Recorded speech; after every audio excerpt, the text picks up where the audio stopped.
Video amatir yang beredar di media sosial merekam dua warga asing berjoget di atap mobil saat melintas di kawasan Canggu, Badung, Bali. Karena dianggap meresahkan, jajaran Satlantas Polres Badung langsung memburu keberadaan mobil tersebut. Dua warga asing berkewarganegaraan Inggris dan Kanada ini langsung meminta maaf atas tindakan yang diakui di bawah pengaruh minuman keras. Sementara sopir mobil yang mengaku disewa oleh kedua warga asing tersebut dikenakan sanksi tilang. Kita integrasi, memang mereka mengakui bahwa mereka sedang dalam pengaruh alkohol. Kalau yang mengendari, yang nyopir mobilnya itu siapa lagi? Yang nyopirnya mereka membayar, ya, jadi supir itu ada supir bayaran, supir sewaan untuk melayani mereka untuk menyupir ya selama berada di wilayah Kuta lah. Tindakan warga asing yang meresahkan kerap terjadi di Bali. Untuk menekan pelanggaran hukum dari warga asing selama berada di Bali, Pemprov Bali telah menerbitkan surat edaran nomor 7 tahun 2025 pada 24 Maret 2025 lalu yang berisi tatanan baru bagi wisatawan asing, berisi kewajiban, larangan, serta sanksi bagi wisatawan asing. Dari Badung, Bali, Indira Ari, iNews melaporkan.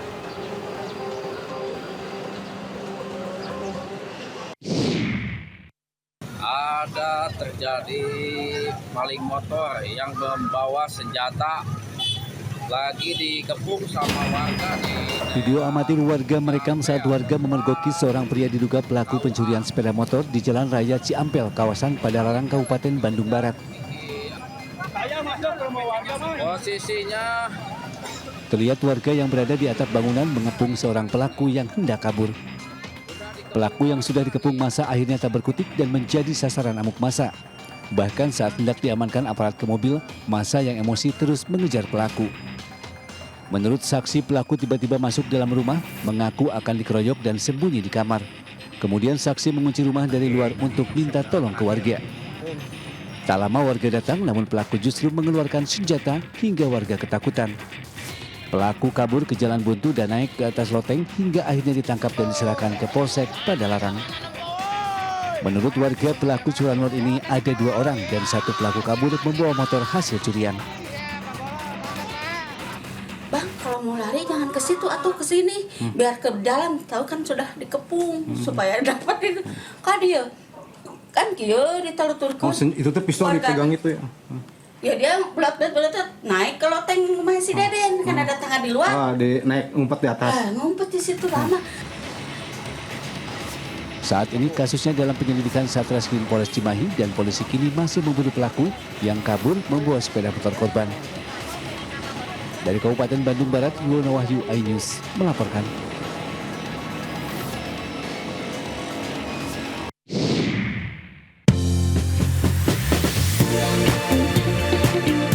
Selamat malam pemirsa, menemani istirahat Anda, tim redaksi kami telah menyiapkan beragam informasi menarik. Inilah Buletin iNews Malam selengkapnya.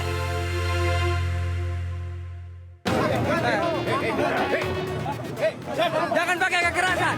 Jangan. Pria diduga ahli waris terlibat keributan dengan pihak keamanan kawasan industri di kawasan Bekasi, Jawa Barat. Ahli waris berusaha menghentikan proses pembangunan dengan mengadang alat berat karena merasa keberatan atas pembangunan tersebut. Kericuhan nyaris terjadi baku hantam, bahkan petugas terpaksa memberi tembakan peringatan beberapa kali ke udara untuk membubarkan massa.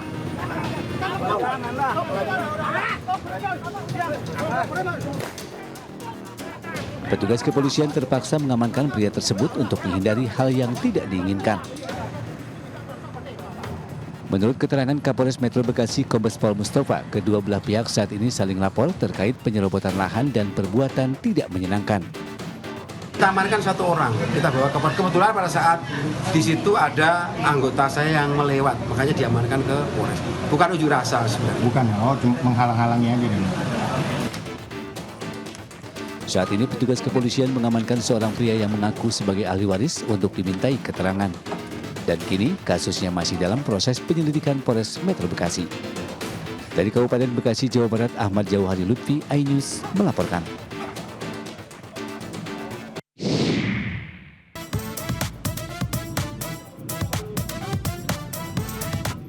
Dengan membawa senjata tajam, seorang pria Parubaya melakukan aksi pemalakan terhadap pemilik bengkel mobil di kawasan Kapuk, Cengkareng, Jakarta Barat.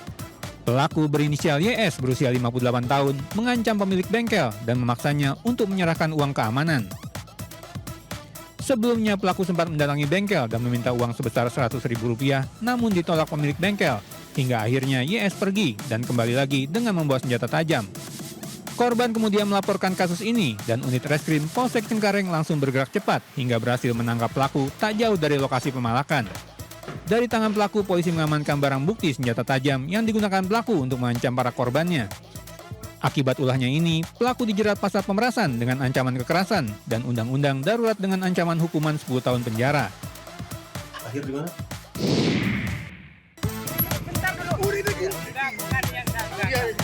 Sementara itu, razia preman berkedok juru parkir liar di kawasan Jalan Cempaka Putih Tengah, Jakarta Pusat, Jumat pagi diwarnai adanya perlawanan dan aksi kejar-mengejar. Sejumlah jukir yang mengetahui adanya razia langsung melarikan diri dan berusaha bersembunyi. Namun petugas dari Reskrim Polsek Cempaka Putih mengambil tindakan tegas dan mengamankan para jukir liar tersebut. Dalam razia kali ini, petugas berhasil mengamankan 7 juru parkir liar, di mana 4 diantaranya memakai atribut Dishub lengkap dengan tiket retribusi parkir berlogo Dishub. Salah seorang jukir liar mengaku mendapatkan atribut dan tiket parkir dengan tarif Rp5.000 itu dari seseorang yang mengaku bekerja sebagai koordinator dari Dinas Perhubungan Wilayah Jakarta Pusat. Iya, berarti kan ada nyuruh. Ini saya dikasih, Pak. Iya, tugas suruh siapa? Disuruh pakai. Ini kamu orang Dishub. Apa? Kamu orang Dishub kan? Ya, tes atau dulu, Pak. Ya, orang Dishub kan? Bukan. Bukan, ya udah. Kamu pilih kan? Razia Berantas Jaya 2025 sengaja digelar mengingat banyaknya preman berkedok juru parkir liar yang kerap meminta uang parkir secara paksa dengan jumlah tak wajar. Dari Jakarta, Miftahul Gani, Rani Sanjaya, iNews melaporkan.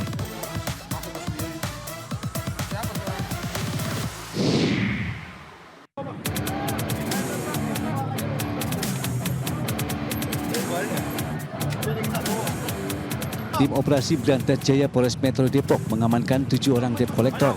Ketujuh orang tersebut juga diduga melakukan aksi premanisme karena ditemukan satu pucuk senjata api dari salah satu yang diamankan. Polisi kemudian melakukan penggeledahan di tubuh dan barang-barang yang dibawa oleh para debt collector.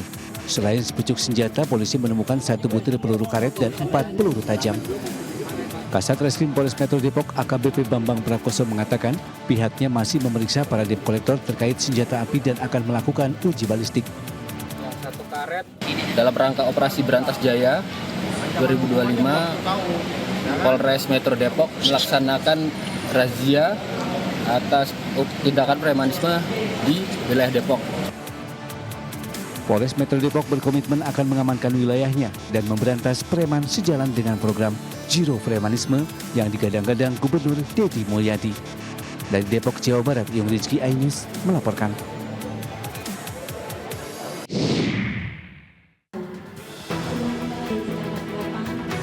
Puluhan pelajar ini menangis di hadapan orang tuanya karena terancam masuk ke barak militer yang telah disiapkan oleh pemerintah Kota Depok. Para pelajar SD dan SMP negeri di kawasan Cilangkap, Tapos, Kota Depok ini sebelumnya terlibat aksi tawuran di perumahan Pesona Laguna Tapos. Pihak kepolisian dari Polsek Cimanggis dan pemerintah Kota Depok melalui Dinas Pendidikan melakukan mediasi terkait tawuran siswa SD tersebut. Orang tua dan siswa dihadirkan, mereka diarahkan untuk meminta maaf kepada orang tua. Nampak siswa sujud dan mencium kaki ibunya dan sang ibu kembali memeluk sang anak. Kepala Bidang Pembinaan Sekolah Dasar Dinas Pendidikan Kota Depok, Wawang Buang menyampaikan 3 dari puluhan pelajar yang terlibat tawuran merupakan siswa SMP. 3 siswa SMP ini akan dibina secara khusus sesuai dengan kebijakan Gubernur Jawa Barat, yakni dilakukan pembinaan di barak militer yang telah disiapkan oleh pemerintah Kota Depok.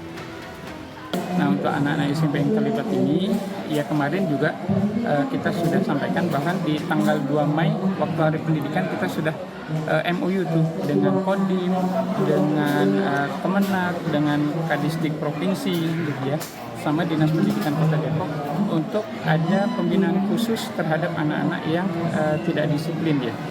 Sementara itu, salah satu orang tua siswa mengatakan dirinya mengaku khawatir dengan anaknya yang masih duduk di kelas 3 SD, namun sudah ikut-ikutan tawuran. Kalau saya sih khawatir takut terjadi seperti itu lagi ya. Makanya ya mudah-mudahan sih nggak terjadi seperti itu lagi. Ini buat pelajaran aja buat anak-anak.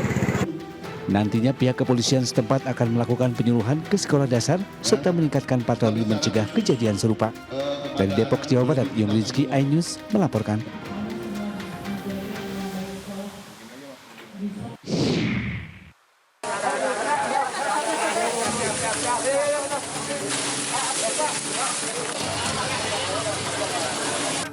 "16 unit motor milik pelajar SMK yang tengah terparkir di Cianjur, Jawa Barat ludes terbakar. Dalam kejadian kebakaran tersebut juga sempat terdengar ledakan lebih dari 5 kali. Selain motor, si jago merah juga melahap sebagian 2 bangunan warga yang ada di sekitar kejadian. Setelah 1 jam lebih, akhirnya petugas yang menerjunkan 2 unit mobil pemadam kebakaran berhasil menjinakkan api. Ada area yang terbakar di parkiran motor anak-anak SMK Semaki. Untuk penyebabnya masih dalam proses kita menyelidikkan. Makanya bekerja sama dengan kepolisian. Saat ini petugas kepolisian masih menyelidiki penyebab pasti kejadian tersebut. Dari Cianjur, Jawa Barat, Muhammad Andi Iksan, iNews melaporkan.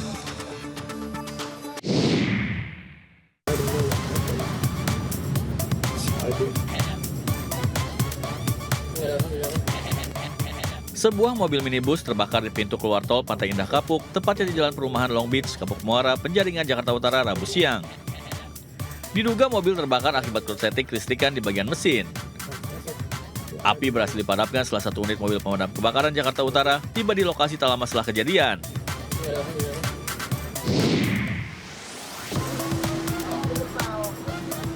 Sebuah gudang yang terletak di salah satu ruko di Jalan Panjang, Kelurahan Kedoya Selatan, Kecamatan Kebonjeruk, Jakarta Barat, diamuk si jago merah Rabu petang.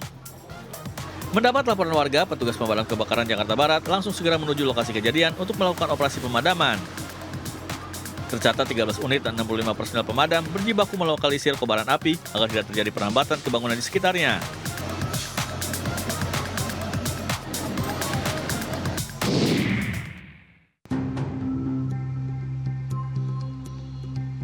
Aksi tidak terpuji dilakukan seorang wanita berinisial MW berusia 44 tahun, penumpang bus feeder Transjakarta jurusan Rempoa Blok M. Berawal dari seorang wanita penumpang bus yang tanpa sengaja meninggalkan tas berisi laptop saat turun dari bus tersebut. Tak lama kemudian MW naik dan duduk di kursi dekat laptop tersebut berada. Bukannya mengamankan barang temuannya, MW justru mengambil laptop tersebut dan tidak melaporkan barang yang tertinggal itu ke petugas. Akibat ulahnya, wanita ibu rumah tangga itu harus berurusan dengan penyidik Satreskrim Polres Metro Jakarta Selatan setelah aksinya diungkap polisi. Yang bersangkutan tidak menyerahkan tas berisikan laptop tadi kepada petugas, tapi sudah ada niatan untuk dimilikinya. Karena sampai dengan awal mula kejadian di 9 April sampai dengan sekarang, barang tersebut tidak diserahkan baik ke petugas dari transportasi umum maupun kepolisian.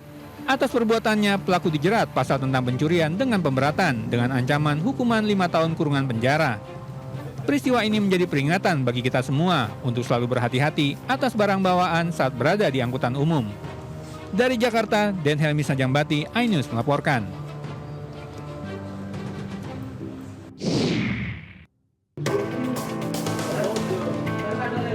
Sebuah video viral di mana sejumlah oknum pengusaha yang mengatasnamakan Kamar Dagang dan Industri Kadin Kota Cilegon meminta jatah proyek pembangunan sebuah perusahaan sebesar 5 triliun rupiah tanpa lelang. Menanggapi hal ini, Gubernur Banten merespon bahwa intimidasi semacam ini akan membuat investor terganggu sehingga bisa menghambat pengembangan pembangunan ekonomi nasional. Sebagai Gubernur Banten yang sedang berupaya menjadi Banten yang sama, saya sangat kecewa dan saya harap kejadian seperti ini tidak terjadi lagi. Yuk sama-sama kita dukung, karena investasi ini bukan terkait 1-2 kelompok, tapi investasi inilah terkait seluruh masyarakat Banten. Sementara itu, Wakil Ketua Umum Kadin Cilegon menyebut peristiwa terjadi akibat anggotanya terbawa emosi karena komunikasi tak berjalan efektif, sehingga sempat terjadi adu mulut antara pengusaha dengan kontraktor proyek pembangunan. Terkait masalah dugaan minta jatah proyek 5 triliun tanpa tender itu bukan sikap resmi dari Kadin Kota Cilegon.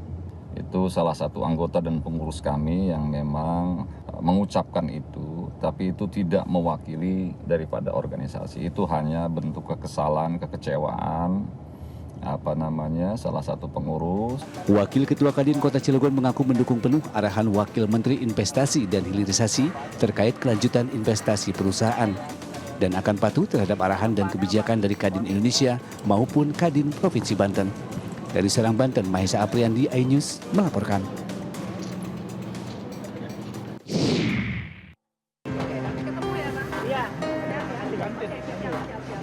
Roy Suryo memenuhi panggilan Polda Metro Jaya dalam kasus tudingan ijazah palsu Presiden ke-7 RI Joko Widodo. Selama 2 jam proses pemeriksaan, Roy Suryo dicecar 24 pertanyaan oleh penyidik. Dalam pemeriksaan, Roy Suryo menyinggung tentang pasal Undang-Undang ITE terkait peristiwa 26 Maret 2025. Mantan Menpora ini mengingatkan jangan sampai memaksa menjalankan hukum yang tidak semestinya. Jadi LP itu ada pelapornya, tapi lucunya nggak ada terlapor. Sekali lagi ya, tidak ada nama terlapor.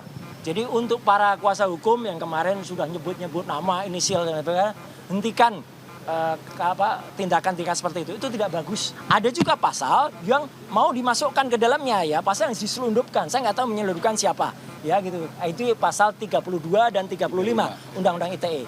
Kebetulan dulu saya ikut merancang Undang-Undang ITE bersama teman-teman yang lain. Pasal itu tujuannya, sekali lagi saya ulangi, adalah untuk transaksi elektronik supaya Indonesia itu diselamatkan dari perdagangan internasional dan kita bisa ikut.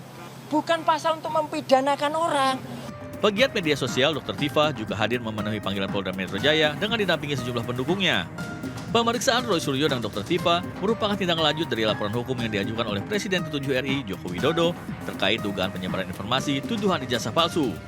Roy Suryo dan Dr. Tifa dikenal sebagai 2 sosok yang secara terbuka menyuarakan keraguan atas ijazah milik Jokowi.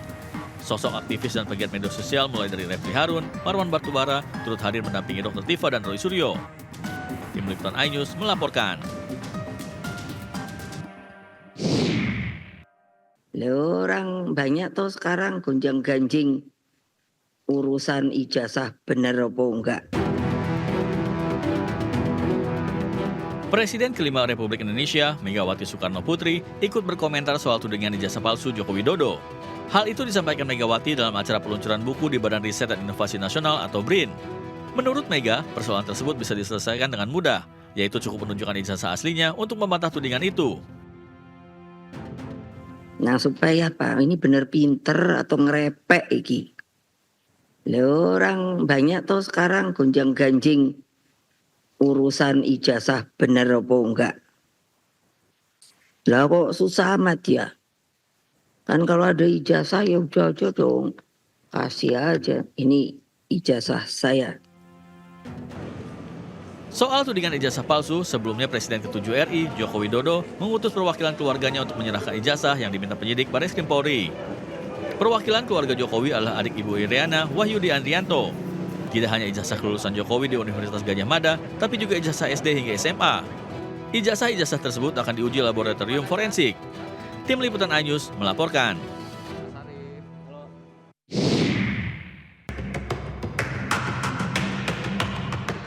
Sidang kasus dugaan korupsi importasi gula yang menjerat Tom Lembong di Pengadilan Tipikor Jakarta Pusat hari Kamis menghadirkan 13 saksi. Salah satunya Menteri Perdagangan periode 2014-2015 Rahmat Gobel. Dalam keterangannya, Gobel menjelaskan kebijakan importasi gula ketika dirinya menjabat, serta mengenai surat induk koperasi Kartika yang kini menjadi induk koperasi TNI AD. Namun karena kerap mengaku lupa saat memberi kesaksian, Gobel sempat ditegur Hakim Pengadilan Tindak Pidana Korupsi. Udah lama Pak, saya nggak tahu Pak. Ya saksi yang lain juga diperiksa juga Pak, kejadian 2014-2015 dan mereka bisa jelaskan. Tidak seperti Bapak lupa semuanya gitu. Iya, mohon maaf untuk cuma itu. Bapak sendiri aja, sekian banyak saksi yang kami periksa di persidangan ini, cuma Bapak sendiri yang lupa selalu. Sementara menurut Tom Lembong, saat saksi Rahmat Gobel menyebutkan kalimat ketika tidak terdapat ketentuan yang melarang, maka impor gula kristal mentah boleh dilakukan. Saya kan dituduh melanggar aturan dengan impor gula mentah, ya bukan gula putih, ya. Jadi tadi Pak Gobel sangat jelas, satu saksi dari Kemendak juga sangat jelas, tidak ada aturannya. Ya. Tom Lembong didakwa menerbitkan persetujuan impor gula kristal mentah ke 10 perusahaan tanpa koordinasi antar kementerian dan Kementerian Perindustrian. Tindakannya disebut merugikan keuangan negara sebesar 578 miliar rupiah. Pak Charles Honoris, Wakil Ketua Komisi 2. Pernyataan Menteri Kesehatan Budi Gunadi Sadikin soal pria dengan ukuran celana jeans 33 hingga 34 akan lebih cepat menghadap Allah Subhanahu wa Ta'ala menuai kontroversi. Publik berasumsi pria dengan masalah obesitas dipastikan memiliki umur pendek. Menkes pun menjelaskan maksud pernyataannya, yakni mengonsumsi lemak berlebih dapat memicu timbunan lemak pada organ tubuh seperti lambung, hati, dan usus yang disebut visceral fat. Lemak visceral ini dapat melepaskan sitokin proinflamasi, termasuk interleukin 6 yang dapat memicu peradangan. Hal ini membuat tubuh mudah terserang penyakit yang beresiko mendekatkan diri dengan kematian. Visceral fat ini bahaya karena dia mengeluarkan proinflamasi, sitokin seperti interleukin 6, ada yang namanya TNF alpha 6, itu semuanya dikeluarkan, itu merusak organ. Jadi memang sebaiknya kita harus menurunkan BMI kita di bawah 24. BMI 24 kan susah ngomongnya. Yang lebih gampang adalah lingkar perut laki-laki di bawah 90, lingkar perut wanita di bawah 80. Menkes meminta masyarakat jaga kesehatan dengan body mass index atau BMI di bawah angka 24 untuk kategori normal. Untuk ukuran lingkar perut, laki-laki harus di bawah 90 cm, sementara perempuan di bawah 80 cm. Dari Jakarta, Rani Sanjaya, iNews melaporkan.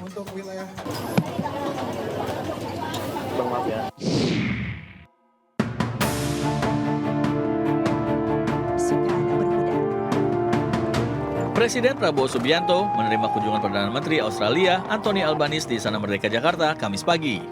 Indonesia menjadi negara pertama yang dikunjungi PM Albanese setelah dilantik pada 13 Mei lalu. Upacara kenegaraan pun digelar di halaman Istana Merdeka diiringi lantunan lagu kebangsaan kedua negara. Agenda dilanjutkan dengan pertemuan empat mata antar kedua pemimpin negara, diikuti dengan pertemuan bilateral antara delegasi Indonesia dan Australia membahas penguatan kerjasama di berbagai bidang strategis. Kunjungan ini adalah kunjungan pertama yang dilaksanakan oleh Perdana Menteri Albanese satu hari sesudah beliau dilantik sebagai Perdana Menteri. Sekali lagi kami menyampaikan penghargaan atas kehormatan yang besar ini. I'm here in Indonesia because no relationship is more important to Australia than this one. And no nation is more important to the prosperity, security and stability of the Indo-Pacific than Indonesia. Kunjungan ini menjadi kali keempat PM Albanese berkunjung ke Indonesia. Ia berharap tidak hanya kemitraan strategis Australia-Indonesia yang berkembang, tapi juga memperdalam keterlibatan ekonomi dengan Indonesia dan Asia Tenggara secara lebih luas. Dari Jakarta, Tim Liputan iNews melaporkan.